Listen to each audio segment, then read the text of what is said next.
Hey everyone, what's up? Welcome to What Did I Miss? I am your host, Plain and Simple Eric, and today I will be sharing with you some news and notes that have happened over the past week concerning different Star Trek properties. I've been doing these kind of videos for a couple weeks now, since Discovery aired their last episode of the season, and I think I'm going to keep doing them every week on Thursday from here on out. So be sure to hit that like button and the subscribe bell so you get a notice from YouTube when they come out. Even though we don't know when we will get a new episode of a Star Trek series, with 5 different in some state of production as of right now, there's still lots of things going on. This video will be mostly about some updates from the creator and producers of Discovery and their upcoming season, as well as a casting change that I think will have a big impact next season or beyond. I do also have some other bits of news about Strange New Worlds, Picard, and Lower Decks, as well as a really interesting story I learned about how a huge comedic movie star could have been on an episode of The Next Generation that I will share towards the end. But let me know in the comments below, what show are you most excited for? So first, let's talk about some Star Trek Discovery news and their upcoming season. Show creator Alex Kurtzman and producer Michelle Paradise have been making the rounds since the show stopped airing new episodes and have been on a bunch of podcasts and other interviews. First, Kurtzman confirmed that the cast is not losing Doug Jones as Saru next season on the Blurred Girl podcast. Kurtzman has been doing these Star Trek interviews for a few years now, so he is pretty good at being cryptic when he wants to, but he was emphatic in saying that Saru would be back. He also made it seem that Saru would go on a similar character journey that Michael Burnham went on in the 3rd season, in which she went from turning down the captain's chair and almost rejecting Starfleet to becoming the captain of Discovery. Since Saru has now left Starfleet and his crew behind, for him to be a proper captain, he will need to find the piece of himself that thinks of the many over the needs of the few. Kurtzman also stated that Burnham's new relationship with Cleveland Book Booker would be tested. He said the following: "There will be interesting new challenges in Michael's relationship with Book. Obviously, they have a love story in season 3, and no good love story is really good without a lot of tests of that love, so she'll be going through some of that too."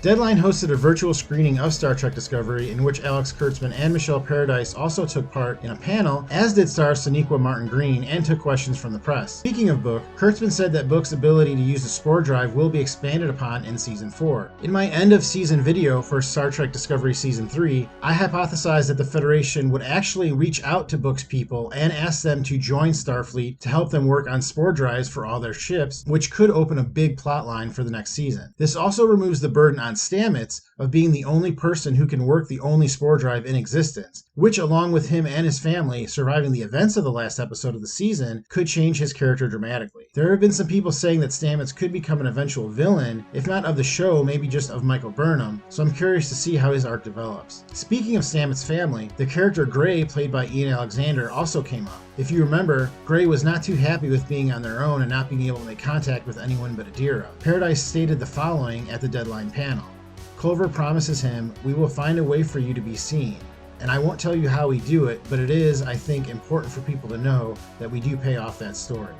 I thought the Space Dads dynamic with Culber, Stamets, Adira, and Gray was one of my favorite new parts of Discovery in Season 3, so I look forward to that being expanded upon.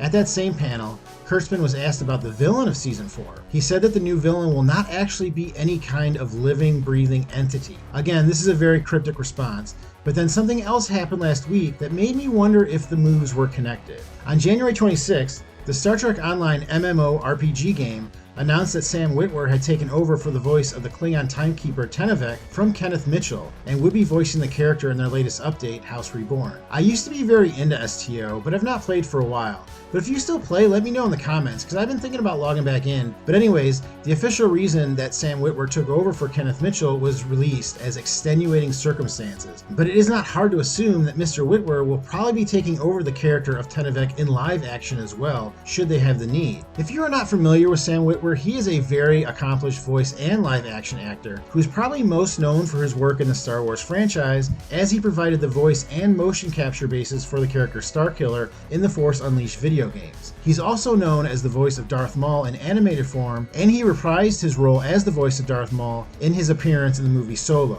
I have been a fan of Sam Witwer's for a while, having watched him since his character Aiden was a vampire in Boston on the show Being Human. But he has actually appeared in Star Trek before, in the show Enterprise as a Xindi. He has also appeared in the shows Supergirl, The Walking Dead, the movie The Mist, and like 100 other things. The fact that this character exists outside the flow of time could allow for him to show up on Discovery in whatever century they show up in, and also be a part of the bigger storyline of next season. If you don't remember the character Tenevek, he was the son of Voke and Laurel that they had to give up to a Klingon monastery. The monastery was shown again in the second season when Captain Pike and the Discovery went there looking for a time crystal, and there Pike met a now adult Tenevek who stated very plainly that time does not exist on the planet as it does for everyone else. I thought it was very curious that of all the major races we saw last season on Discovery, we did not see any Klingons, and I'm not sure I even remember hearing them being mentioned. I think that this is because the show has big plans again for the race of warriors next season, and the inclusion of Tenevek and time crystals could be a part of that. Kurtzman did say that the villain was not a physical entity. What if the villain the crew is fighting is time itself? That would bring the Klingon Tenevek back to the show, as the crew of the Discovery does know where they can find a time crystal. It would also make sense that if the show were making this change, that they would first make it in the game. Kenneth Mitchell did appear as the character Aurelio last season,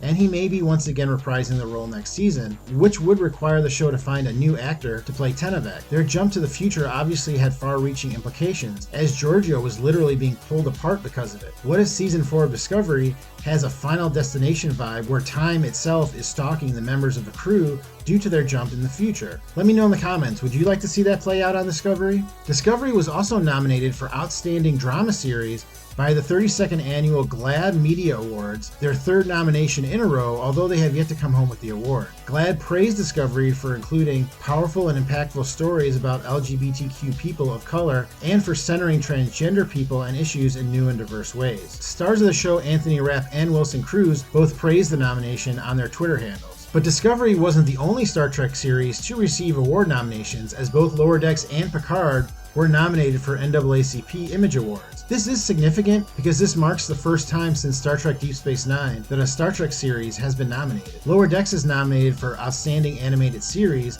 and Dawn Lewis, aka Captain Freeman, is nominated for Outstanding Character Voice-Over Performance. On Picard, director Hanelle Culpepper is nominated for directing in a drama series for her work on the first episode of the season, Remembrance. On the Strange New Worlds front, not much new to report except that they should still be filming now. Paramount has continued with their commercials promoting their new streaming service, including the cast, and in fact, Spock was a focal point of one of the most recent ones. I thought it was clever how they have him in earmuffs, as they probably didn't want to have to worry about getting the right prosthetic for the ears. In the one that was just released, Michael Burnham is featured along with one of my favorite comedic characters of all time, Lieutenant Jim Dangle from the Reno Sheriff's Department. Honestly, at first, I thought these were dumb, but seeing Dangle interact with Burnham was pretty cool. Finally, I wanted to share a story that I came across that made me appreciate Star Trek even more when I read it. Another comedian that I'm very much a fan of is Robin Williams, and I celebrate his work whenever possible. I learned this week that Mr. Williams was a big fan of Star Trek, and in fact, many crews knew him as he would stop by different productions. And an episode of The Next Generation was written for him that aired with a different actor in the role. The episode, named A Matter of Time, about a supposed time traveler named Berlinghoff Rasmussen, sent to observe history, was in fact written for Williams with him in the role. Unfortunately, Williams had to bow out of the role due to commitments to the movie Hook, as well as his wife being 8 months pregnant at the time. And the role eventually went to the Trash Can Man and Max Headroom himself, Matt Frewer. I always liked the episode, and now with the added knowledge that the role was written for Robin Williams, really changes my perception of it, as I can imagine what the legendary funny man would have done with the role. Well, that is this week's edition of What Did I Miss Star Trek News, but let me know if there's anything out there that I didn't cover. I also have a bunch of other Star Trek videos for you to watch if you'd like, and I will link them down in the description below. Thank you very much for joining me. I hope you enjoyed this video, and if you did, hit that like button, and I will see you next time on What Did I Miss?